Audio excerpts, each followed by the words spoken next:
প্রতি 10 বছর অন্তর অন্তর নতুন যে ব্রাঞ্চগুলো ডেভেলপ হয়, যা পড়লে পরে ছেলেমেয়েরা চাকরি পাবে, তার যে খবর, তার যে তথ্য এখানে তুলে ধরা।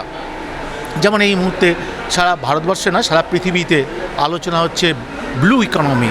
এই ব্লু ইকোনমির সাথে টেকনোলজি যেমন যুক্ত রয়েছে ফিনান্স, সঙ্গে যুক্ত রয়েছে হিউম্যান ওয়েলথ অলসো। তাহলে এই ডিমান্ডটা হয়তো আজ থেকে 5 বছর পরে আসবে, কিন্তু এখন থেকে যদি ছেলেমেয়েদের আমরা বলতে পারি এই নতুন নতুন ভাবনা চিন্তাভাবনাগুলোকে, তাহলে অনেকটা কাজে আসে। সেই দিক থেকে এই ধরনের ফেয়ার পুরো ভারতে ছেলেমেয়েদের কাছে পৌঁছে যাওয়ার জন্য যে প্ল্যাটফর্ম হিসেবে কাজ করে, তার জন্য রাইস অ্যাডামাস গ্রুপ এবং as a chancellor, as a chairman of the group, আমি সবসময় ইন্টারেস্ট নিয়ে এই ফেয়ারটায় যোগদান করি।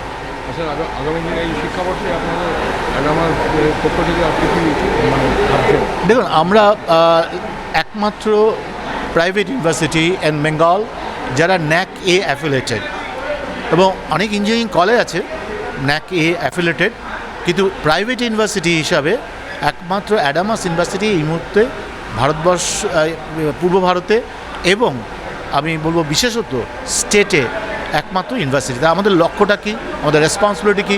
শুধুমাত্র স্টুডেন্ট বাড়ানো নয়, কিন্তু শুধুমাত্র প্রতিষ্ঠান বাড়ানো নয়, কিন্তু এই যে এক্সেলেন্স অফ এডুকেশন, যে ভারতবর্ষের স্বপ্ন এখন দেখা হয়, রিসার্চ, পেটেন্ট আগামী দিনে একটা শক্তিশালী ভারতবর্ষ করতে সাহায্য করবে।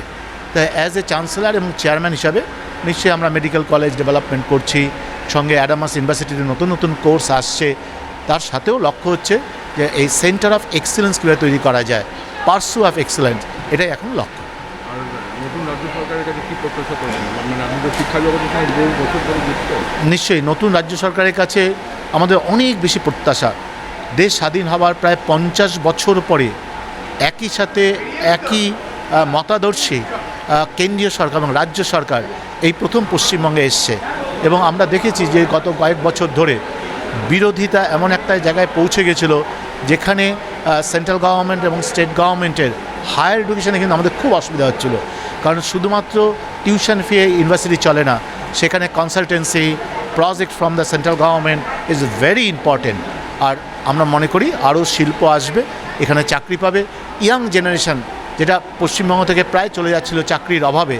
স্মল স্কেল ইন্ডাস্ট্রি নিশ্চয়ই অনেকে চাকরি করে, কিন্তু আমাদের লার্জ স্কেল ইন্ডাস্ট্রি চাই, টেকনোলজি নির্ভর ইন্ডাস্ট্রি চাই।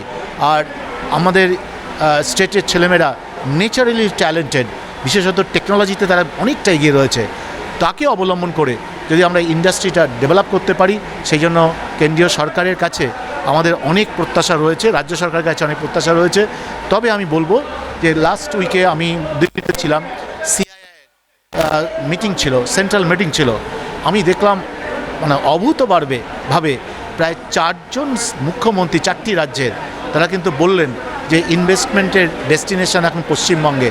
তাহলে এই যে ভাইব্রেশনটা, এই ভাইব্রেশনটা অনেক ইনভেস্টমেন্ট আসতে সাহায্য করবে বলে আমার আশা।